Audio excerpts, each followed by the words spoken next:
Magandang araw po sa inyong lahat mga kapatid. Ngayon nga po ay mag-aaral tayo ng ating gawaing pagsamba at pagpupuri sa ating Panginoon. At bilang pagpapasimula, buksan nga po natin ang ating gawain sa isang panalangin. Ama, dakilang Diyos, pinupuri ka nga po namin at pinapasalamatan. Kayo nga po ang manguna sa aming pong gawain ngayon. At kayo nga rin po ang manguna sa bawat isa na may gampanin po sa aming pong gawain at sa bawat isa na nanonood po ng aming live broadcast. Kausapin nga po sila, Ama, at kayo nga po manguna sa kanila po mga puso at buhay. At nawa po maging maayos po ang aming pong service ngayon. In Jesus' name, Amen at Amen. Ngayon nga po, pakinggan nga po natin ang ating tanging bilang.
Magandang araw po sa inyong lahat mga kapatid. Ngayon po dadako tayo sa pag-aaral ng salita ng Panginoon. Ang ating pong paksang tatalakayin sa araw na ito ay pinamagatang pong The Seven Wonders of Prayer o ang 7 hiwaga po ng panalangin. Ang ating pong text ay makikita po natin sa Jeremiah chapter 33 verse 3 na kung saan ganito nga pong sinasabi ng talata, "Tumawag ka sa akin at ako'y sasagot sa iyo. At ako'y magpapakita sa iyo ng mga dakilang bagay at mahihirap na hindi mo nangalaman." Sumandali po muna tayong manalangin. Ama naming Diyos, patuloy po naming hiningi inyong gabay at panguna sa amin sandaling ito ng aming pag-aaral ng inyong banal na salita. Nawa patuloy niyo po kaming turuan, gabayan at makita namin ang mga hiwaga ng panalangin na kung saan mahalagang malaman at matutunan po Panginoon namin sa sandaling ito. Ito pong aming hiling at dalangin sa inyo sa pangalan ng aming Panginoong Hesus. Amen at Amen. Ang 7 hiwaga ng panalangin. Ito nga po ang ating paksa na tatalakayin sa araw na ito. No, ano-ano ba ang 7 wonders of prayer na dapat po nating malaman? Unang-una, hindi na po tayo magpapakatagal. Unang-una, prayer is a blessing bringer. Prayer is blessing bringer.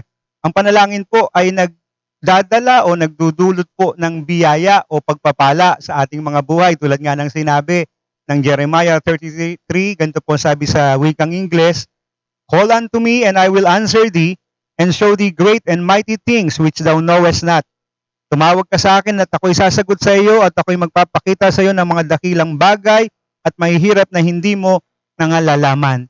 So tunay nga, ang Diyos, pag tayo po'y nanalangin, magbibigay siya ng mga bagay-bagay na sukat hindi natin akalain.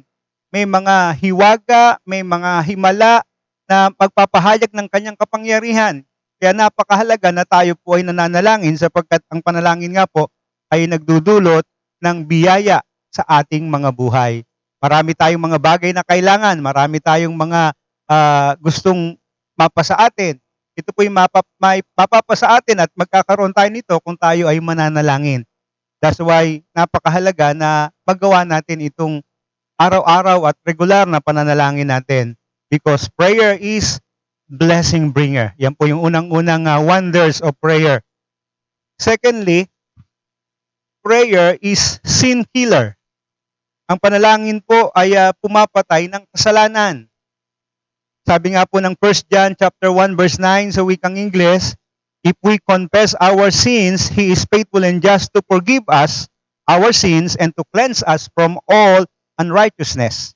Kung ipinahayag natin ang ating mga kasalanan, ay tapat at banal siya na tayo patatawarin sa ating mga kasalanan at tayo lilinisin sa lahat ng kalikuan. Ito po yung sinasabi ng salita ng Diyos.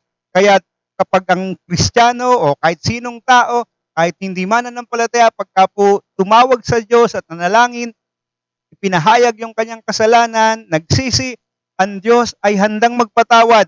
At yung kasalanan ating mga nagagawa ay para bagang pinapatay ng panalangin sapagkat ito po ay bibigyan tayo ng Diyos ng kapatawaran at kanya pong lilinisin, huhugasan yung mga naging epekto ng kasalanan at kamalian. Kaya po, as if para talagang namatay yung kasalanan na nagawa natin at wala nang magiging epekto sa buhay ng bawat isa sa atin. Hindi na tayo paparusahan o bibigyan ng Diyos ng disiplina dahil dun sa kasalanang nagawa natin. Bagkus ay tayo po ay pinatawad dahil nga nagawa nating manalangin at ipahayag yung ating mga pagkakamali sa Kanya. Pangatlo, prayer is sick healer. Yung pong panalangin ay nagbibigay po ng kagalingan sa mga karamdaman. Sabi nga ho ng James chapter 5 verse 16 ay ganito, "Confess your faults one to another and pray one for another, that ye may be healed. The effectual fervent prayer of a righteous man availeth much." Mangagpahayagan nga kayo sa isa't isa ng inyong mga kasalanan at ipanalangin ng isa't isa ang iba upang kayo'y magsigaling. Malaki ang nagagawa ng maningas na panalangin ng taong matuwid. So nakita po natin, no, nandoon na yung panalangin ay tunay nga na magdudulot ng kagalingan sa anumang uri ng karamdaman, sa anumang uri ng sakit. Kung tayo po ay talagang matututong manalangin ng marubdob na pananalangin sa ating Panginoon. Sabi, "The effectual fervent prayer of a righteous man availeth much." So kapag ang isang tao ay matuwid at siya'y dumulog sa Panginoon, nanalangin at hilingin na yung kagalingan sa karamdaman ng isang tao, ay tunay ngang igagawad ng Panginoon yung katugunan sa panalangin na yon at bibigyan ng kagalingan yung taong may sakit. So napakahalaga po ng panalangin. Lalo't ngayon na napakaraming naglipan ng kung anong mga uri ng karamdaman, ng viruses na nagdudulot ng sakit sa ating mga tao. Napakahalaga na tayo matutong manalangin. Kasi minsan ang gagawin ng Diyos, hindi niya nahahayaan na maapektuhan pa tayo ng karamdaman. Puproteksyonan niya na tayo, ipiprevent niya na makagawa ng sakit sa atin o namang harm sa atin yung mga naglipahan ng mga virus, naglipahan ng mga nagdudulot ng karamdaman. So kaya makikita nga po natin na ang Diyos talagang tumutugon ng panalangin at yung katugunan sa kagalingan sa ating mga karamdaman ay po pwedeng gawin ng Panginoon.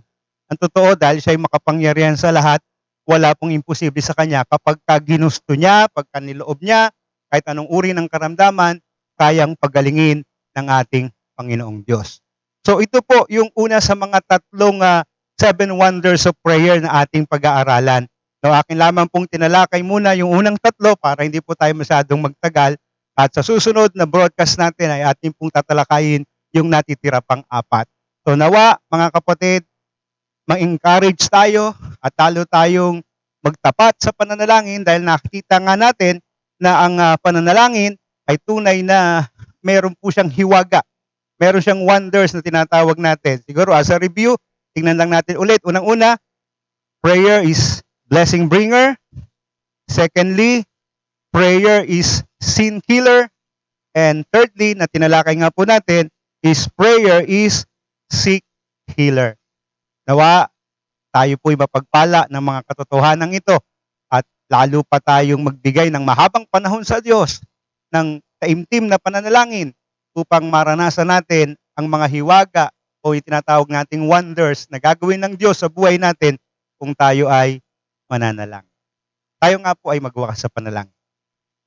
Ama naming Diyos, maraming salamat po na sa sandaling ito ay nakatalakay kami ng isang paksang napakahalaga sa buhay namin. Kahalintulad ito, Panginoon, ang aming paghinga, kung kaya't nawa tunay nga ang bawat isang Kristiyano ay magawa na regularly, Panginoon, ay manalangin. At mangyari, Panginoon, na ang mga resulta, ang mga bunga at epekto ng pananalangin ay maranasan, Panginoon, ang bawat isa. Makita nila na tunay nga mayroong hiwaga na ginagawa kayo. Tulad na sinabi niyo sa Jeremiah 33:3, magpapakita kayo ng mga mahiwagang mga bagay na kababalaghan, mga bagay na hindi namin sukat akalain, Panginoon. Kaya nga po, dakilang Diyos, ito po ang papangyarihin ninyo sa buhay ng bawat isa na mga anak ninyo, Panginoon, na dumudulog at dumadalangin sa inyo.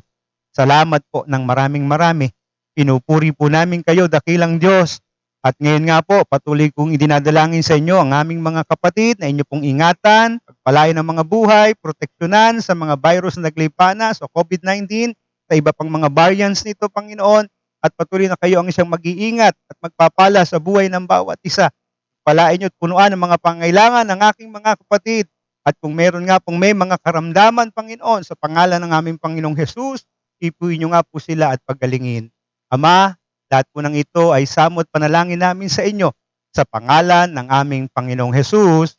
Amen at amen.